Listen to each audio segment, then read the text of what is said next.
नमस्कार दोस्तों। Trade with Shivam YouTube channel में मैं आप सभी लोगों का वेलकम करता हूं। और आज मैं आपको बेसिक ऑफ स्टॉक मार्केट बताने वाला हूं। मीन्स बाय कि जब हम स्टॉक मार्केट सीखना या फिर पढ़ना स्टार्ट करते हैं तो डे फर्स्ट में हमको क्या चीज़ें पढ़ने चाहिए होती हैं और बैक टू बैक हम क्या चीज़ें, यानी कि सीक्वेंस वाइज जो होता है, एक सीक्वेंस जो होता है वो सीक्वेंस मैं आपको बताने वाला हूँ। क्योंकि बहुत सारे लोगों के मन में डाउट होता है कि मैं स्टार्ट तो करूँ पर कहाँ से मुझे स्टार्ट करना है, और chapter first, chapter second, chapter wise अगर हम पढ़ना चाहें तो हमको समझ में नहीं आता। क्योंकि यूट्यूब पे बहुत सारी वीडियोस मिल जाती हैं हमको कि वो सीक्वेंस वाइज नहीं रहती हैं। कोई फंडामेंटल बताता है अपने हिसाब से, कोई टेक्निकल बताता है, कोई बेसिक्स बताता है, कोई डायरेक्ट स्ट्रेटजीज वगैरह बताने लगता है। ठीक है, तो वही सारी चीज़ें आज हम समझने वाले हैं कि सीक्वेंस वाइज हम मार्केट को कैसे समझ सकते हैं, कौन कौन सी चीज़ें होती हैं जो हमारे लिए सीक्वेंस में रह सकती हैं। ठीक है, तो स्टार्ट करते हैं। आप वीडियो तक बने रहिएगा एंड तक, जिसमें आपको सारी चीज़ें बेसिक से रिलेटेड जो भी चीज़ें हैं वो आज की वीडियो में आपको सारी की सारी समझ में आने वाली है। ठीक है, तो यहाँ पर मैंने लिख कर रखा हुआ है क्या, what is stock market. Stock market क्या होता है, ठीक है, तो वो चीज़ें हम समझते हैं। एक मिनट। हाँ, तो फर्स्ट पेज पे मैंने लिखा हुआ, यहाँ पर लिख कर रखा हुआ, जैसा कि आप लोग देख पा रहे होंगे, what is stock market. Stock market क्या होता है, ठीक है, उसको ही हम ब्रीफ में आज डिकोड करने वाले हैं। तो सेकंड नंबर पे मैंने यहाँ पे लिख के रखा हुआ है what is SEBI. SEBI means का ये एक रेगुलेटरी बॉडी है।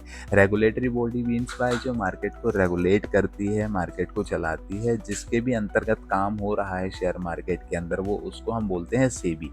ये सेबी एक रेगुलेटरी बॉडी है। जैसे कि देखा जाए तो जितने भी हमारे इंडियन बैंक्स होते हैं, सारे इंडियन बैंक्स को रेगुलेट कौन करता है, आरबीआई। ठीक है, सारे बैंक्स को कौन रेगुलेट करता है, आरबीआई करता है। ऐसे ही इंडियन शेयर मार्केट को रेगुलेट करती है सेबी। ठीक है, तो सेबी का काम क्या होता है वो चीज़ें हम समझ लेते हैं। एक बार देखिए यहाँ पर क्या लिखा हुआ है, SEBI stand for securities and exchange board of India. It's the primary regulatory of the security markets in India. Means क्या है कि ये सिक्योरिटी मार्केट की प्राइमरी रेगुलेट करता है मार्केट को कैसे चलाना है, मार्केट में जो भी लोग इन्वेस्ट कर रहे हैं, ट्रेड कर रहे हैं, उन सारे लोगों को लुक आफ्टर करती है कि किसी भी प्रकार का कोई स्कैम ना हो किसी के साथ। ये सारी चीज़ें, जैसे कि यहाँ पर क्या लिखा हुआ है, रेगुलेटिंग।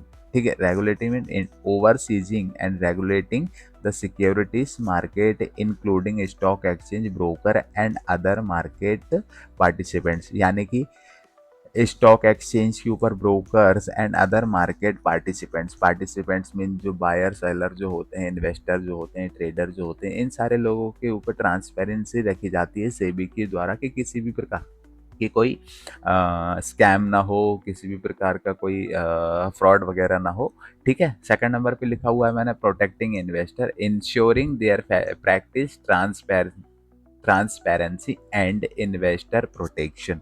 मतलब क्या है, प्रोटेक्ट करना है इन्वेस्टमेंट, जो इन्वेस्टर्स होते हैं उन सभी को प्रोटेक्ट करना, उन सभी लोगों को यहाँ पर fair practices, transparency, investor potential, वही सारी चीज़ें देखभाल वगैरह के बारे में यहाँ पर बताया हुआ है। Promoting development, fostering the growth and development of the security market. Fourth number पे लिखा हुआ है enforcing loss, investigating and enforcing securities law regulation and guidelines. ठीक है, तो मार्केट से रिलेटेड जो भी गाइडलाइंस वगैरह रेगुलेट होती हैं वो सेबी के द्वारा ही रेगुलेट की जाती हैं। ठीक है, इस प्रकार से।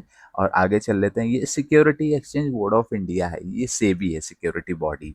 ठीक है, सेकंड मैंने यहाँ पर क्या लिखा हुआ है, what is share market. Share market में क्या होता है, जैसे कि देखिए, the stock market is a market place where shares of publicly listed companies are bought and sold. यानी कि स्टॉक मार्केट वो ऐसी जगह है जहां पर जो पब्लिक होती है वो लिस्टेड कंपनी, ठीक है, लिस्ट कंपनी, जो कंपनी लिस्ट होती है शेयर मार्केट के अंदर, उन कंपनीज के शेयर्स को बाय करना, सेल करना, ये सारी चीजें होती हैं। ठीक है, और सेकंड चीज क्या है, when you by shares you become share holder of that company. Means by, आप जब किसी कंपनी के शेयर्स को बाय कर लेते हो, आप उस कंपनी के शेयर होल्डर बन जाते हो। यानी कि वो कंपनी अगर प्रॉफिट करेगी तो आपको भी कुछ परसेंट्स का प्रॉफिट मिलेगा, और अगर वो कंपनी का लॉस होता है तो उस शेयर्स के थ्रू आपका भी कुछ परसेंट का यहाँ पर लॉस होगा। ठीक है, मैं इसको आपको थोड़ा ब्रीफ में समझाता हूँ। मान लीजिए कोई भी शेयर के 100, कोई भी कंपनी के 100 शेयर हैं। ठीक है, 100 शेयर में से अगर आपने 10 शेयर बाय कर लिया, यानी कि 10 शेयर अगर आप बाय कर लेते हैं, तो आप उस कंपनी के 10% के शेयर होल्डर बन जाएंगे। ठीक है, 10% के शेयर होल्डर बन जाएंगे। और अब कोई अब वो कंपनी अगर एक महीने में 100 रुपए का अगर प्रॉफिट करती है, ये सिंपल एग्जांपल मैं आपको बता रहा हूँ, अगर कोई भी कंपनी एक महीने में 100 रुपीज का प्रॉफिट करती है, तो उस प्रॉफिट से आपको 10%, यानी कि रुपीज में अगर देखा जाए तो वो कंपनी आपको 10 रुपए शेयर्स के थ्रू आपको भी प्रोवाइड करेगी। ठीक है, ये एक साइकिल और एक चेन टाइप इसको मान सकते हैं कि कैसे हम जो शेयर होल्डर बनते हैं तो हमारा प्रॉफिट और लॉस कैसे होता है। और सिमिलरली लॉस इसमें भी रहता है कि कोई कंपनी अगर महीने में 100 रुपए लॉस करती है, तो जैसे कि आप उस कंपनी के 10% के शेयर होल्डर हैं, तो उसी हिसाब से आपका 10 रुपए का लॉस भी होगा। ठीक है, नेक्स्ट समझ लेते हैं क्या लिखा। If the company grow share price increase you merit profit, यानी कि जब कोई भी कंपनी ग्रो करती है, ठीक है, तो उस कंपनी के शेयर प्राइस इंक्रीज होते हैं, और जब शेयर प्राइस इंक्रीज होंगे तो आपका भी वहां पर प्रॉफिट बनेगा। ठीक है, शेयर्स के through. And second point, last point fourth क्या लिखा हुआ, if the company perform poorly shares price falls you may faces a loss, यानी कि जब कोई कंपनी मंथली बेसिस पे या ईयरली बेसिस पे लॉस करती है, तो उस कंपनी के शेयर जो होते हैं वो डाउन होते हैं, यानी कि फॉल करते हैं, और जितना शेयर फॉल करेगा उतना आपको लॉस यहाँ पर फेस करना पड़ सकता है। ठीक है, ये इस प्रकार से चलता है। ठीक है, यहाँ पर क्या लिखा हो, there are two main exchanges. Two main exchanges मतलब कि इंडियन स्टॉक मार्केट के अंदर दो एक्सचेंजेस हैं, जैसे कि फर्स्ट नंबर पे है एनएससी और सेकंड नंबर पर है बीएससी। तो मैं यहाँ पर पहले एनएससी के बारे में बता देता हूँ। एनएससी का फुल फॉर्म रहेगा national stock exchange. NSC is India's largest financial market, incorporated in 1992 and launched in 1994. The NSE has developed into a sophisticated electronic market, क्योंकि नेशनल स्टॉक एक्सचेंज ही ऐसा एक्सचेंज है जिसने डिजिटल ट्रेडिंग प्रोवाइड की थी, वो भी 1992 में। ये कंपनी जो है वो इस्टेब्लिश हो गई थी, और इन्होंने ये जो इलेक्ट्रॉनिक ट्रेडिंग थी वो 1994 में यहाँ पर लॉन्च की थी। ठीक है, as of 2024 the total stock listed in the NSC stands at 2629 companies, मतलब कि अभी 2025 तक के डेटा के हिसाब से एनएससी के अंदर टोटल स्टॉक जो लिस्टेड है वो कितने हैं, 2629, यानी कि 2629 कंपनियां एनएससी के अंदर लिस्टेड हैं। Not all this stocks are actively traded, यानी कि इस 2630-29 कंपनियों में से 94 कंपनी अभी करंटली अनअवेलेबल, यानी कि अभी अवेलेबल नहीं है ट्रेडिंग पर्पज से। ठीक है, the NSC categories stocks into two main segment, यानी कि यहाँ पर जो कंपनियां जो लिस्ट होती हैं वो दो प्रकार से लिस्ट होती हैं। एक कहलाती है मेन बोर्ड, सेकंड कहलाती है एसएमई। आया समझ में। और एमएससी के बाद बीएससी क्या है, बीएससी में भी similarly BSc full form stand for Bombay Stock Exchange. It is the oldest exchange in India, as well as Bombay Stock Exchange was established by Sri Premchand Roy Chand in 1875 and is currently headed by Sri Sundara Raman Ramamurthy, Managing Director and CEO. ठीक है, ये point तो मैंने बहुत simple यहाँ पर लिखा हुआ है, आपको पढ़ने में ही समझ में आ रहा होगा कि ये बॉम्बे स्टॉक एक्सचेंज जो है 1875 में श्री प्रेमचंद रॉयचंद के द्वारा स्टैब्लिश किया गया था, जिसको अभी Sundara Raman Ramamurthy ji as a managing director and CEO handle करते हैं। ठीक है, as of 2025 BSC has approximately 5500 से 5600 कंपनियां लिस्ट हैं एज ऑफ 2025 बीएससी एक्सचेंज के अंदर। ठीक है, the number reflect a substantial portion of India's public trading market. ठीक है, बीएससी हो गया है। टाइप्स ऑफ इंडेक्स समझ लेते हैं हम। मैं आपको ये एक सीक्वेंस समझा रहा हूँ, ये सारी चीज़ों को हम आगे की वीडियोस में कंप्लीटली कवर करेंगे, डीप में हम सारी चीज़ों को समझेंगे। ठीक है, ये सिर्फ मैं आपको एक सीक्वेंस बता रहा हूँ जिसको समझकर आप कुछ इनिशियली स्टार्ट कर सकते हैं कि मार्केट होता क्या है, मार्केट के जो रेगुलेटरीज पार्टिसिपेंट्स क्या क्या होते हैं। एनएससी के बारे में मैंने बताया, बीएससी के बारे में बताया। बहुत सारे लोग होते हैं उनको तो यही नहीं पता होता कि एनएससी क्या होता है, बीएससी क्या होता है। ठीक है, स्टॉक मार्केट चलाता कौन है, ये सारी चीज़ें हैं, लोगों को पता नहीं होती हैं। ठीक है, किस पता ही नहीं है ना हमको कि स्टार्ट कहाँ से करना है। तो ये फर्स्ट स्टेप मैं आपको बता रहा हूँ, एक बार एक चीज़ मान के चलते हैं आप। ठीक है, टाइप्स ऑफ इंडेक्स लिखा हुआ है यहाँ पर। एनएससी इंडेक्स यानी कि एनएससी नेशनल स्टॉक एक्सचेंज का जो इंडेक्स है, मेन इंडेक्स कौन सा है, निफ्टी 50। निफ्टी 50 मिलकर बनता है टॉप 50 लार्ज कैप कंपनीज से। लार्ज कैप कंपनीज मतलब कि जिन कंपनियों की मार्केट वैल्यू 20,000 करोड़ से, ठीक है, 20,000 करोड़ से ऊपर जिन कंपनी की मार्केट वैल्यू है वो कंपनीज लार्ज कैप कहलाती हैं। और उन 20,000 करोड़ की जितनी भी कंपनियां हैं उन कंपनियों की टॉप 50 से मिलकर बना हुआ है एनएससी इंडेक्स। इसी तरीके से बॉम्बे स्टॉक एक्सचेंज का सेंसेक्स 30 है जिसमें टॉप 30 लार्ज कैप कंपनी से ये मिलकर बना हुआ है। ठीक है, तो इंडेक्स समझ में आ गया। अच्छा, एक चीज और आपको पता होगा कि अब 2 सितंबर 2025 से निफ्टी की एक्सपायरी ट्यूसडे को होने वाली है। कब होने वाली है, ट्यूसडे को, यानी कि आज कितनी तारीख है, 31/8/2025। 2 दिन बाद इसकी एक्सपायरी रहेगी, यानी कि अब जो निफ्टी की एक्सपायरी वो कब होगी, ट्यूसडे यानी कि मंगलवार को होने वाली है। आया समझ में। यहां पर हम समझ लेते हैं how does the stock market work. Company companies raise money from the publicly by issuing shares through IPO, initial public offering. आपको पढ़ने में ये पॉइंट समझ में आया होगा। इसका मतलब क्या है कि जो कंपनीज हैं, कंपनीज को जब अपने बिजनेस को एक्सपेंड करने के लिए पैसों की जरूरत पड़ती है तो कंपनी जो है अपने जो प्रोमो डायरेक्टर बोल सकते हैं, जो ऑनर होता है, ऑनर को जब पैसा रेज करना होता है तो वो शेयर मार्केट के थ्रू रेज करते हैं। शेयर मार्केट के थ्रू कैसे रेज कर सकता है, अपनी कंपनी को वो शेयर मार्केट के अंदर क्या करा देता है, लिस्ट करा देता है। ठीक है, अपनी कंपनी को शेयर मार्केट के अंदर लिस्ट करा देता है। जब कोई कंपनी पहली बार स्टॉक मार्केट में लिस्ट होती है तो उसको ही आईपीओ बोला जाता है, यानी कि पहली बार कोई कंपनी अपने शेयर्स प्रोवाइड कर रही है पब्लिक के लिए कि आप हमारे शेयर्स को परचेज करिए, हमारे शेयर्स को बाय करिए और बदले में हमको पैसा दीजिए, उसको ही आईपीओ कहा जाता है। ठीक है, इन्वेस्टर्स बाय एंड सेल दो शेयर्स ऑन दिस एक्सचेंज, यानी कि इन्वेस्टर्स जो होते हैं वो कंपनी के शेयर्स को बाय करते हैं, शेयर्स करते हैं ऑन दिस एक्सचेंज, यानी कि जो एक्सचेंजेस होते हैं, एक्सचेंज के थ्रू ही कंपनी के शेयर्स को आप बाय कर सकते हो और शेयर्स सेल कर सकते हो। आया समझ में।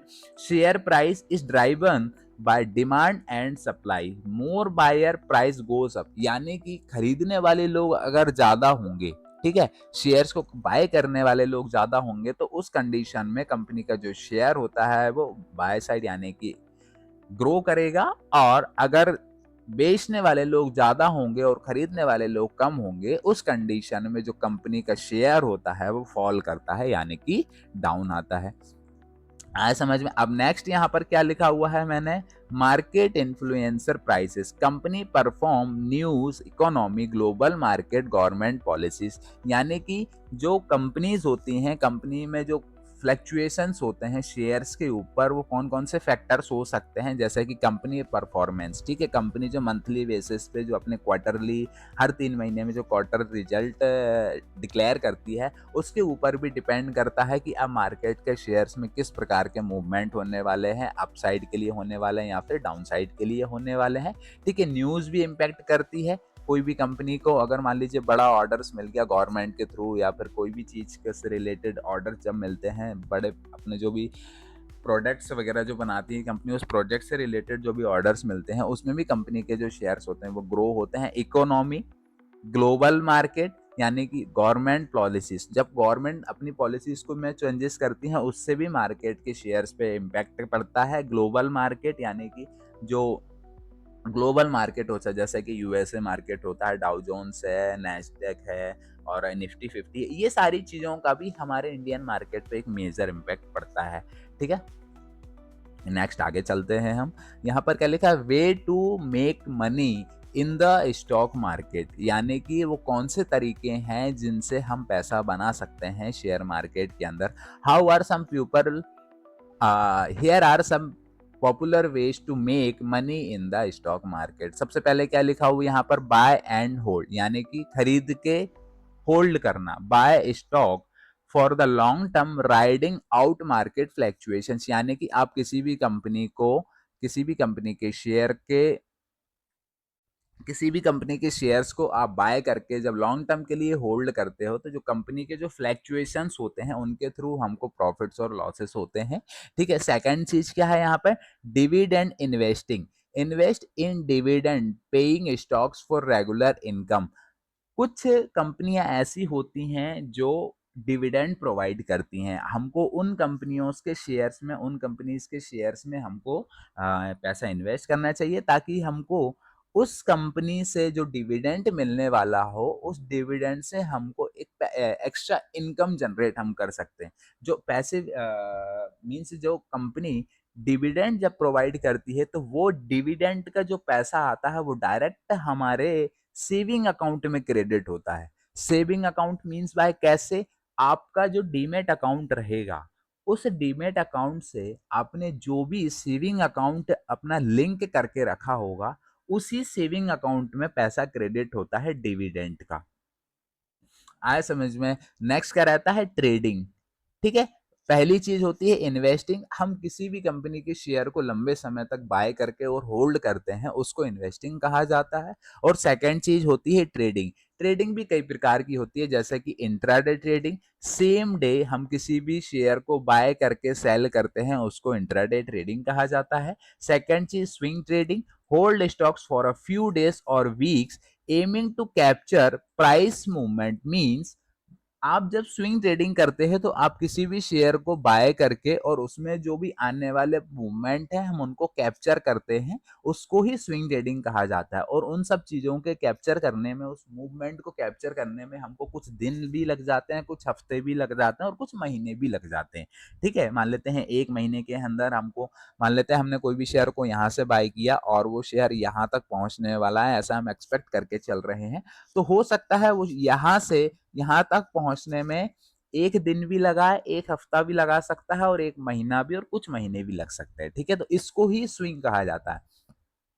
ऊपर से मार्केट डाउन आया, नीचे से प्राइस ऊपर गया। ठीक है, तो जब ऊपर से प्राइस डाउन आया इसको स्विंग कहा जाता है। ठीक है, यहाँ से प्राइस ऊपर गया इसको स्विंग कहा जाता है और यहाँ से प्राइस डाउन आया इसको, ये सब स्विंग्स होते हैं। ठीक है, यहाँ से बाय कर, यहाँ से सेल कर लिया, यहाँ पर आके बाय कर लिया, यहाँ से बाय कर दिया, ऊपर जाके सेल कर दिया। तो ये जो मूवमेंट हो रहे हैं ना, इन्हीं मूवमेंट को कैप्चर करने में ही हमको एक दिन लग जाता है, एक हफ्ता लग जाता है, एक महीना लग जाता है या कुछ महीने लग जाते हैं, उसको ही कहा जाता है स्विंग ट्रेडिंग।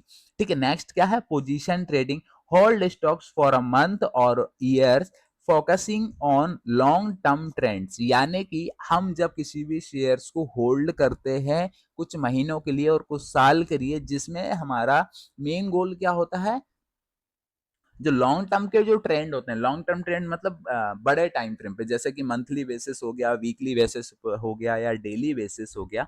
तो जब हम बड़े टाइम फ्रेम पे जो मूवमेंट होते हैं उनको कैप्चर करते हैं तो बड़े टाइम फ्रेम के मूवमेंट कैप्चर करने में टाइम भी ज्यादा लगता है, हो सकता है वो मंथ भी लग जाए, ठीक है, और हो सकता है वो ईयर भी लग जाए, उसको ही पोजीशन ट्रेडिंग कहा जाता है।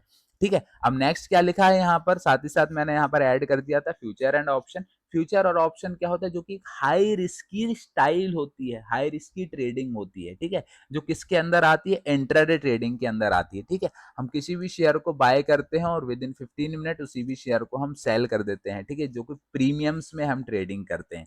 अब दो प्रकार से यहाँ पर ट्रेडिंग होती है ऑप्शंस के अंदर। सबसे पहले किस में कर सकते हो आप, इंडेक्स में कर सकते हो। ठीक है, इंडेक्स में भी कर सकते हो और स्टॉक्स में भी आप कर सकते हो। ठीक है, किसमें? स्टॉक्स में। यानी कि स्टॉक ऑप्शंस भी प्रोवाइड है, फैसिलिटीज यहाँ पर मिलती हमको, और इंडेक्स ऑप्शंस भी यहाँ पर फैसिलिटीज हमको मिलती हैं, जिसके अंदर वीकली एक्सपायरीज होती है और मंथली एक्सपायरीज होती हैं। और स्टॉक जो ऑप्शन होते हैं, स्टॉक ऑप्शंस में आपको सिर्फ और सिर्फ मंथली एक्सपायरी मिलती है। ठीक है, इसमें क्या लिखा है? Buy sell option contract for a while, week and month till expiry. इसका मतलब क्या है कि आप किसी भी कंपनी के शेयर का ऑप्शन या फिर इंडेक्स ऑप्शन को बाय या सेल करते हैं, उसका जो ऑप्शन कॉन्ट्रैक्ट है उसको बाय या सेल करते हैं, और पोजीशन बनाकर उसको या तो आप डेली बेसिस पे, वीकली बेसिस पे या मंथली, जब तक उस कंपनी का कॉन्ट्रैक्ट एक्सपायर नहीं हो जाता, जब तक हम उस कंपनी के ऑप्शन कॉन्ट्रैक्ट को होल्ड करके रख सकते हैं। ठीक है, ये होता है फ्यूचर एंड ऑप्शन। ठीक है, फ्यूचर एंड ऑप्शन में लॉसेस भी बहुत ज्यादा होते हैं और प्रॉफिट्स भी इसमें बहुत डिसेंट अनएक्सपेक्टेड मिलते हैं, क्योंकि प्रीमियम्स में स्पाइक्स बहुत तेजी से आते हैं। ठीक है, अब यहाँ पर क्या लिखा हुआ है मैंने? Types of market participants. Types of market participants मतलब कि मार्केट में जो लोग ट्रेड करते हैं, जो लोग मार्केट को रेगुलेट करते हैं, जो लोग मार्केट की देखभाल करते हैं, लुक आफ्टर करते हैं, उनको ही पार्टिसिपेंट्स कहा जाता है। ठीक है, तो यहाँ पर फर्स्ट पॉइंट में मैंने क्या लिखा हुआ है? Market participants are individuals, institutions और एंटिटीज दैट बाय और सेल सिक्योरिटीज। यहां तक समझ लेते हैं पहले। मार्केट पार्टिसिपेंट्स आर इंडिविजुअल, यानी कि इंडिविजुअल मींस क्या है? रिटेलर, जो लोग जो बाय करते हैं, सेल करते हैं सिंपली डीमेट अकाउंट के थ्रू। इंस्टीट्यूशंस, इंस्टीट्यूशन क्या होता है? जैसे कि इंश्योरेंस कंपनी, म्यूचुअल फंड्स हो गया है, और एसआईपी। जो लोग क्या कर, बड़ी बड़ी कंपनियां जो होती हैं, जो बहुत सारा पैसा मार्केट के अंदर इन्वेस्ट करती हैं, जो एफआईआई डीआईआई इंस्टीट्यूशन के हैं, उनको ही इंस्टीट्यूशन कहा जाता है। और एंटिटीज दैट बाय और सेल सिक्योरिटीज, कमोडिटीज और currencies in a financial market. ठीक है, मतलब क्या है? बाय करना, सेल करना, किसके अंदर? कमोडिटीज मार्केट के अंदर और करेंसीज मार्केट के अंदर इंस्टीट्यूशंस और इंडिविजुअल लोग जो है बाय करते हैं और सेल करते हैं। They play a crucial role in providing liquidity, setting price and facilities market efficiency। मतलब कि इनका ही रोल होता है मार्केट को फ्लैक्चुएट कराने में, लिक्विडिटी प्रोवाइड कराने में। ठीक है, कहां पर अगर कोई बाय कर रहा है तो सेलर्स अवेलेबल रहना चाहिए, अगर कोई सेल कर रहा है तो बायर अवेलेबल रहना चाहिए। ठीक है, तो इंस्टीट्यूशन और इंडिविजुअल लोग ही ये सब चीजें करते हैं कि अगर मैं कोई भी शेयर को बाय करना चाह रहा हूं तो मुझे सेलर की जरूरत पड़ती है। ठीक है, जब कोई शेयर जब सेल होगा तभी तो मैं उस शेयर को बाय कर पाऊंगा ना। ठीक है, और वो पार्टिसिपेंट्स के थ्रू ये सारी चीजें संभव होती हैं यहाँ पर। ठीक है, नेक्स्ट क्या लिखा हुआ? Types of market. ठीक है, types of market participants. Investors, investors मतलब इंडिविजुअल, इंस्टीट्यूशन और fund that invest in securities for long term gain. यानी कि इन्वेस्टर जो होते हैं, इंडिविजुअल यानी कि हम, और जैसे कि मान लेते हैं कि जो रिटेलर्स होते हैं, जो लाख रुपए, 50,000 रुपए, 10 लाख, 20 लाख, 50 लाख, ये सब लोग जो इन्वेस्ट करते हैं इंडिविजुअल में आते हैं। इंस्टीट्यूशन में जो लमसम अमाउंट इन्वेस्ट करते हैं वो इंस्टीट्यूट में आते हैं। ठीक है, सेकंड चीज क्या आती है? ट्रेडर्स, इंडिविजुअल्स और firm that buy and sell securities frequently aiming to profit from the price movement. यानी कि इंडिविजुअली जो रिटेलर्स हो गए और जो बड़ी बड़ी जो इन्वेस्टिंग फर्म्स होती हैं, वो पैसा मार्केट में डिप्लॉय करती हैं और ट्रेड करती हैं। उनका मेन पर्पस क्या होता है कि जो मार्केट में जो फ्लैक्चुएशंस हो रहे हैं, जो मार्केट में मूवमेंट आ रहे हैं, उन मूवमेंट के थ्रू ही उन मूवमेंट के थ्रू ही हमको प्रॉफिट जनरेट करना। ठीक है, ये ट्रेडर्स।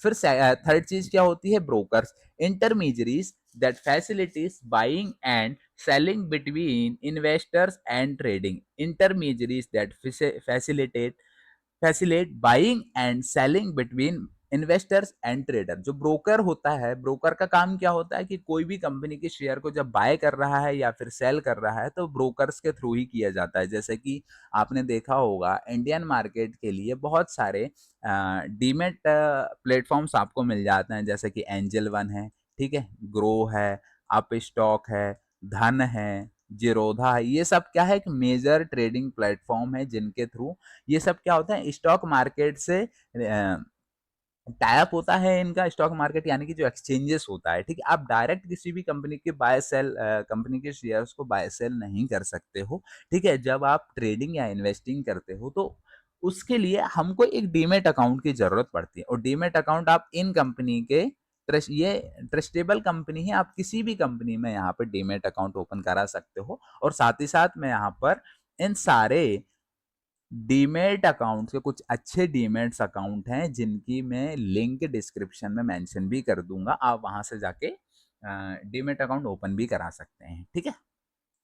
नेक्स्ट क्या है, hedge funds, investment fund that use various strategies to generate return. मतलब कि हैज फंड्स क्या होता है, जब मान लीजिए हम किसी भी कंपनी के शेयर्स में लमसम अमाउंट इन्वेस्ट करते हैं, ठीक है, तो अब क्या है कि जरूरी तो नहीं है वो कंपनी का शेयर हमेशा ग्रो ही करेगा, कभी कभी उस कंपनी के शेयर्स में हमको फॉलिंग भी देखने को मिल सकती है। अब ठीक है, अगर फॉल अगर आया, हमारा तो पैसा लमसम इन्वेस्ट है, ठीक है, तो उस पैसे को हम कैसे सेव कर सकते हैं, कैसे कवर कर सकते हैं, उन सब चीजों में हम यूज करते हैं हैजिंग का। हैजिंग मतलब मान लीजिए कि आपने सपोज एचडीएफसी बैंक के शेयर में आपने पैसा इन्वेस्ट किया हुआ है, ठीक है। अब यहाँ पर इस कंपनी के शेयर में आपका लमसम अमाउंट इन्वेस्ट है, मान लेते हैं कि एक दिन ये कंपनी का थोड़ा बहुत शेयर डाउन आ जाता है, तो पैसा ज्यादा डिप्लॉय होने के कारण वहां पर हमारे मेजर लॉसेस भी दिखते हैं, मेजर लॉसेस दिखते हैं। अब उन मेजर लॉसेस को कवर करने के लिए क्या चीजें होती हैं, जैसे मैंने अभी बताया कि आप डेरिवेटिव्स में भी कर सकते हो, डेरिवेटिव्स भी साथ ही साथ आप बाय कर सकते हो। मींस बाय कि अगर आपने H D F C bank के इक्विटी बाय करके रखी हुई है, तो आप साथ ही साथ में H D F C bank के पुट ऑप्शन को भी यहाँ पर बाय कर सकते हो। इसके पीछे का लॉजिक क्या होगा कि मान लेते हैं H D F C bank का अगर जब शेयर डाउन जाएगा, जब शेयर डाउन जाएगा तो साथ ही साथ H D F C bank का जो पुट ऑप्शन जो कि हमने बाय करके रखा हुआ है, उस पुट ऑप्शन की वैल्यू बढ़ती है। क्यों बढ़ेगी, क्योंकि जो कॉल ऑप्शन और जो पुट ऑप्शन होते हैं वो डिपेंड करता है शेयर्स के मूवमेंट के ऊपर। कंपनी का जब शेयर ऊपर जाता है तो कॉल ऑप्शन की प्रीमियम ऊपर जाती है, और जब मार्केट डाउन आता है तो कंपनी के जो पुट ऑप्शन होते हैं जो कि आपने बाय किया हुआ है, वो पुट ऑप्शन की वैल्यू जो होती है वो बढ़ती है, ठीक है। तो उसमें क्या होता है, हमारा जो एक मेजर लॉस होने वाला होता है वो कवर हो जाता है। अल्टीमेटली हम रहने वाले होते हैं तो लॉस में ही रहने वाले होते हैं, पर क्या होता है कि हमने पुट ऑप्शन बाय किया होगा तो उसमें हमारा जो लॉस है वो कम हो जाते हैं। यहाँ पर कैसे कम हो जाते हैं, अब उसके लिए भी मैं एक अलग से वीडियो बना दूंगा, क्योंकि इसमें भी एक वीडियो अगर मैं यहाँ पर एक्सप्लेन करूंगा तो वीडियो जो है हमारी वो लॉन्ग हो जाएगी, तो उसके लिए मैं एक सेपरेट वीडियो बना दूंगा, ठीक है, जो कि हमको डेरिवेटिव से रिलेटेड सारी चीजें समझ में आ जाएंगी कि कैसे पुट ऑप्शन और कॉल ऑप्शन जो होते हैं वो कैसे वर्क करते हैं, ठीक है। ये सारी चीजें मैं आगे आपको अगली वीडियो में बता दूंगा, ठीक है। अब नेक्स्ट यहाँ से आगे बढ़ते हैं हम, नेक्स्ट में क्या है, institutional investors, entities like pension funds, insurance companies and mutual fund. मैंने बताया कि जो इंस्टीट्यूशनल इन्वेस्टर्स होते हैं वो कौन कौन होते हैं, like pension funds, insurance companies और म्यूचुअल फंड, ठीक है। ये सब क्या होते हैं, इंस्टीट्यूशनल कहा जाते हैं, इनको सब इंस्टीट्यूशनल कहा जाता है। इंस्टीट्यूशनल जो एफ आई आई और जो डी आई आई होते हैं ना, तो डी आई आई के अंतर्गत ही आते हैं ये सब, सॉरी ये वाले life funds, insurance companies, mutual fund, ठीक है। और नेक्स्ट क्या है, seventh point last, retail investors, individual investors who buy and sell securities for personal gain. Retailers investor मतलब कि जो छोटे अमाउंट से पैसा डिप्लॉय करते हैं मार्केट के अंदर, 50,000, 10,000, 20,000, 2 लाख, 5 लाख, 10 लाख तक, ये सब रिटेलर्स में आते हैं ये सभी लोग, जो पर्सनली अपने एक्सपीरियंस के हिसाब से, अपने ट्रेडिंग स्किल्स के हिसाब से पैसा इन्वेस्ट करते हैं और यहाँ पर प्रॉफिट्स जनरेट करते हैं, ठीक है। ये रिटेलर कैटेगरी में आते हैं। नेक्स्ट यहाँ पर क्या लिखा हुआ है मैंने, एनालिसिस मेथड।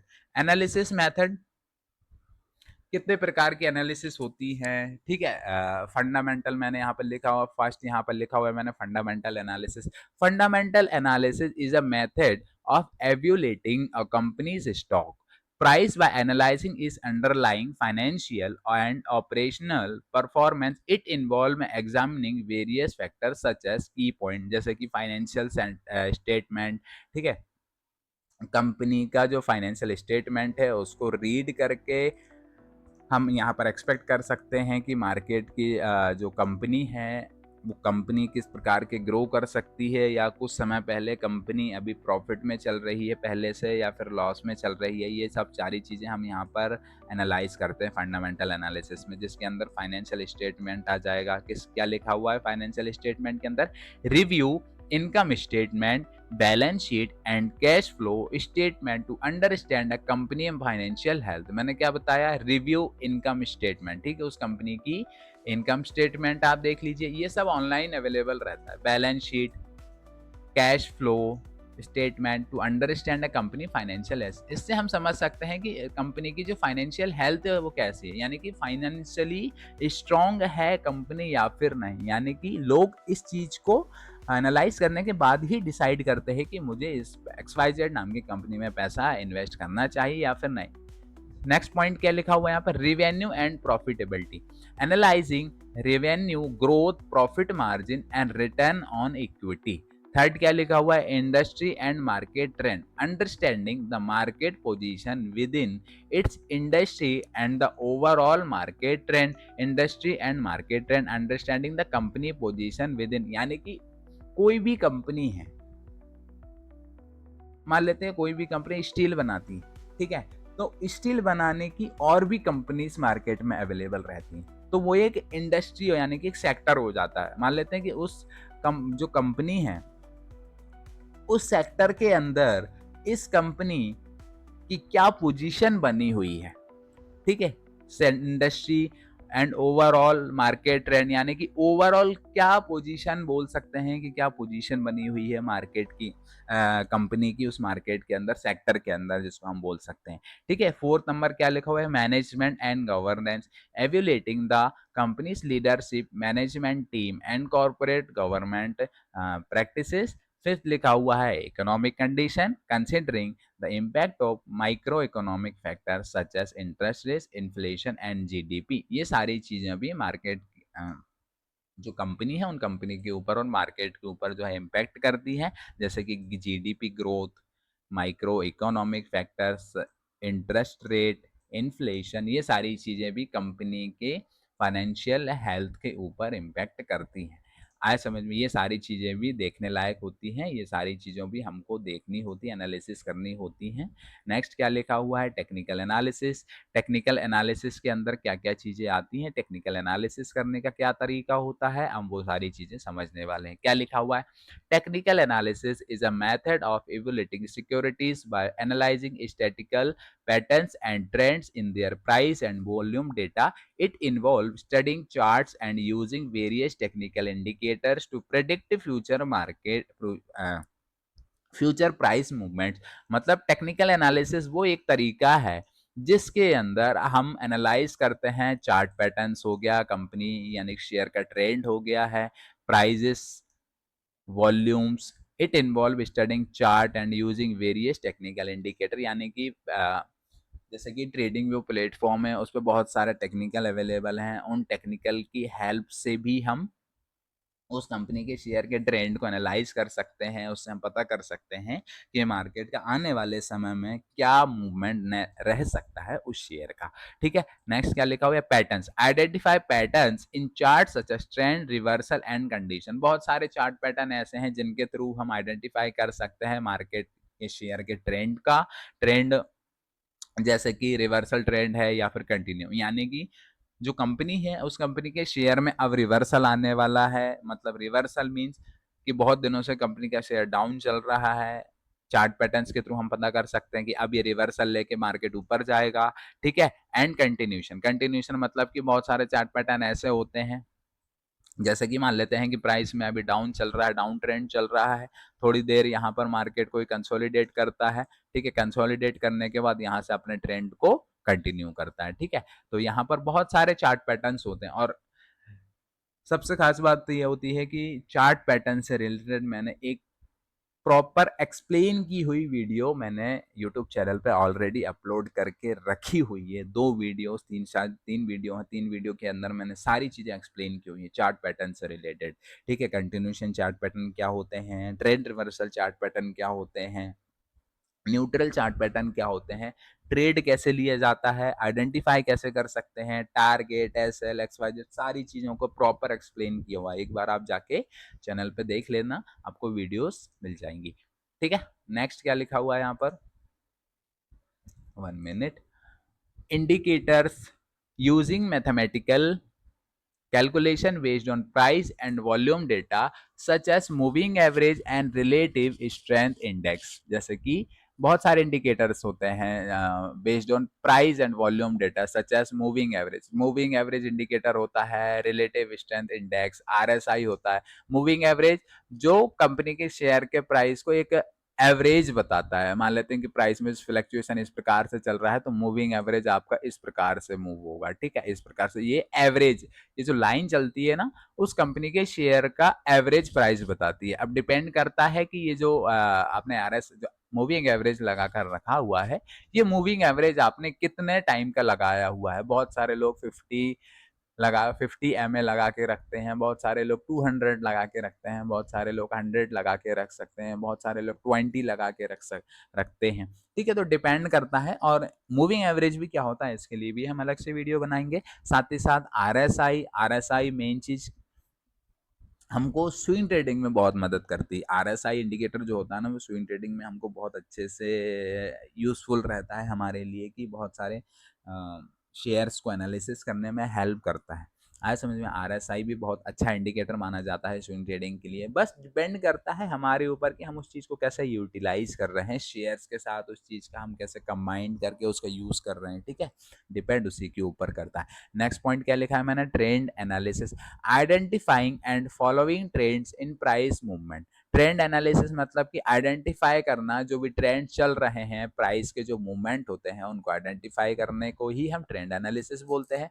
पैटर्न रिकॉग्नाइजेशन, ठीक है, क्या लिखा हुआ है, identify specific pattern such as head and shoulder triangle. ये वही चीज है जो मैंने आपको बताई कि आपको वीडियो मिल जाएंगी चार्ट पैटर्न से ऊपर, चार्ट पैटर्न से related. Head and shoulder chart pattern क्या होता है, technical symmetrical triangle, expandable triangle.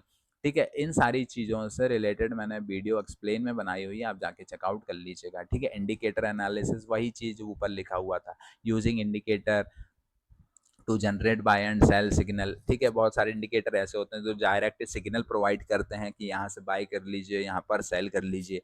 ठीक है, साथ ही साथ मेन चीज होती है candlestick patterns are graphical representation of price movement in financial market used to predict future price movement. These patterns are formed by analyzing the shape and combination of candlestick on a chart। मतलब कुछ candlestick pattern ऐसी होती हैं जो market के ऊपर form होती हैं, स्ट्रक्चर्स के ऊपर। जैसे मान लीजिए कि मार्केट प्राइस ऊपर से डाउन आ रहा है, प्राइस जो है तो ऊपर से डाउन आए, यहाँ पर पर्टिकुलर पॉइंट पे एक कैंडलस्टिक पैटर्न का फॉर्मेशन हुआ है। ठीक है, वो हमको इंडिकेट करती है कि यहाँ से प्राइस अप जाएगा या फिर डाउन जाएगा। ठीक है, इस सीन से इन दोनों चार्ट पैटर्न और कैंडलस्टिक पैटर्न, ठीक है, खासकर कैंडलस्टिक पैटर्न से रिलेटेड भी मैंने एक बहुत अच्छी वीडियो बनाकर रखी हुई, जिसके अंदर आपको कैंडलस्टिक पैटर्न से रिलेटेड हर एक एक छोटी से छोटी चीज आपकी प्रॉपर कवर हो जाएगी। कहाँ पर एंट्री लेना है, कौन सी कैंडल को क्या नाम दिया जाता है, कौन सी कैंडल किस नाम से हम कंसिडर करते हैं, उसका काम क्या होता है, उस कैंडल का नाम क्या होता है।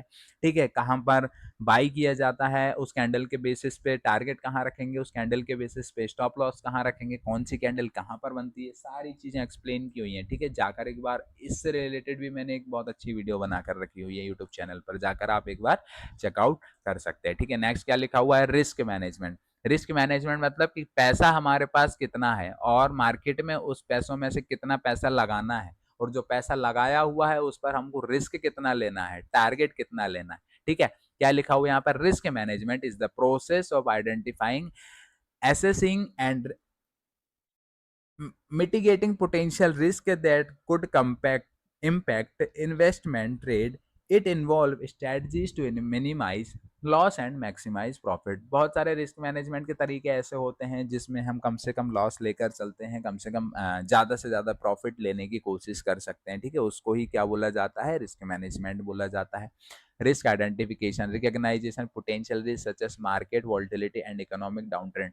ठीक है, पता करना होता है कि कितना पोटेंशियल है यहाँ पर रिस्क का, कितना टारगेट है, कितना हम टारगेट ले सकते हैं, उस ट्रेड पे क्या रिस्क लेने की पोटेंशियल रहेगी, कितना उस मार्केट उस शेयर के अंदर कितना पोटेंशियल है हमको टारगेट देने का, ठीक है, जो हम टारगेट ले रहे हैं उस हिसाब से हमको रिस्क कितना लेना है, ठीक है। Second point, risk assessment, evaluating the likelihood and potential impact of identified risk mitigation, implementing strategies to reduce or manage risk such as diversification और hedging के थ्रू हम रिस्क को कैसे कवर कर सकते हैं, diversification, spreading investment across different asset classes to reduce risk, कम risk करना कैसे कर सकते हैं, डाइवर्सिफिकेशन पोर्टफोलियो जिसको बोला जाता है, डाइवर्सिफाई करना, अपने रिस्क को डाइवर्सिफाई करना, मतलब कि कहाँ पर कितना कैसा। कभी भी एक चीज मैं आपको बताता हूँ, पैसा जो होता है ना वो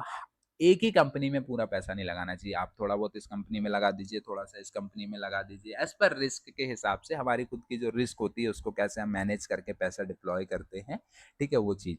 stop loss order, setting prices level to automatically sell a security it falls below a certain price. मतलब क्या है कि एक पर्टिकुलर पॉइंट पे जाकर आप स्टॉप लॉस को पुट कर दीजिए। अगर मान लेते हैं कि प्राइस में एक सडनली कोई एक आपके अगेंस्ट डायरेक्शन में एक सडनली एक मूवमेंट आ जाता है, तो उस कंडीशन में भी हमारा कैलकुलेटेड ही लॉस होगा। मतलब कि मान लीजिए कि अगर मैंने कोई भी शेयर को बाई किया हुआ है, ठीक है, और उसमें मैंने 500 रुपए का लॉस पे स्टॉप लॉस लगाया हुआ है, ठीक है, अब वो कंपनी के शेयर कितना भी गिर जाए, ठीक है, मेरा 500 रुपए का ही लॉस होगा, ठीक है। स्टॉप लॉस का मतलब वो होता है। Position sizing, managing the sizing size of trade और लिमिट पोटेंशियल लॉसेस। अपनी जो पोजीशन है उस पोजीशन में हमने कितनी क्वांटिटीज लेनी है, क्वांटिटीज के हिसाब से कितना लॉस रखना है, कितना प्रॉफिट रखना है, ये सारी चीजें।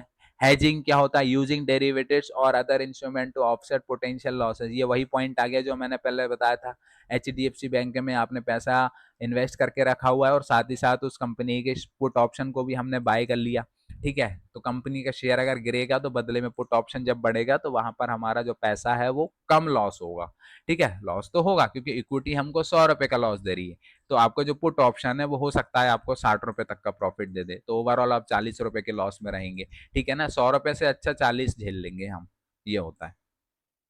नेक्स्ट क्या है, ओके, ठीक है, यहाँ पर हमारी ये जो क्लास है वो खत्म हो गई है। मैंने बेसिक से रिलेटेड जो भी चीजें हैं वो सारी कवर करा दी है, ठीक है। तो यहाँ पर क्या लिखा हुआ है, ट्रेड विद शिवम, ये एक चैनल है जहां पर आपको प्राइस एक्शन से रिलेटेड, फंडामेंटल एनालिसिस से रिलेटेड वीडियोस, कुछ वीडियोस आ चुकी हैं और कुछ अच्छी क्वालिटी के साथ आपको वीडियोस मिलने वाली हैं। इसलिए करना क्या है, ट्रेड विद शिवम के चैनल जो है उसको आप लाइक करिए वीडियोस को, और यहाँ पर आप चैनल को सब्सक्राइब भी कर सकते हैं, जो कि ये लिखा हुआ है subscribe. Okay, thank you for attention. Next video के साथ मिलेंगे, जब तक के लिए अगर वीडियो आपको इन्फॉर्मेटिव लगी है, अगर आप इतना सारी वीडियो देखते हुए यहाँ तक आ गए हैं, लास्ट तक आ गए हैं, तो होपफुली आप चैनल को सब्सक्राइब भी कर लीजिएगा, और वीडियोस जो भी आती हैं उनको आप लाइक करिए, अपने दोस्तों के साथ शेयर भी कर सकते हैं, जिससे उन लोगों को भी हेल्प मिल सकती है इन सब चीज़ों से, ठीक है। तो जब तक के लिए जय हिंद जय भारत। अगली वीडियो कुछ अगले और बहुत अच्छे टॉपिक के साथ लेकर आऊँगा। मैंने अभी एक न्यू यूट्यूब चैनल स्टार्ट किया हुआ है, ठीक है, जिसमें हो सकता है मैं कुछ गड़बड़ी कर सकता हूँ, तो आप लोग प्लीज़ उनको इग्नोर करिएगा, और अगर कुछ भी मैंने यहाँ पर मिस्टेक की है तो आप बेशक यहाँ पर कमेंट में आप मेंशन कर सकते हैं कि सर आप इन सब चीज़ों का सुधार कर सकते हैं, तो मैं अगली वीडियो में उन सब चीज़ों का ध्यान रखूँगा, ठीक है। साथ ही साथ मैंने अच्छे जो डीमेट अकाउंट है उनकी लिंक भी मैंने मेंशन कर दी है, और टेलीग्राम पे भी मैं कुछ चीज़ें यहाँ पर डालता रहता हूँ, स्क्रीनशॉट्स वगैरह, तो आप उसके लिए भी टेलीग्राम भी ज्वाइन कर लीजिएगा, ठीक है। Thank you.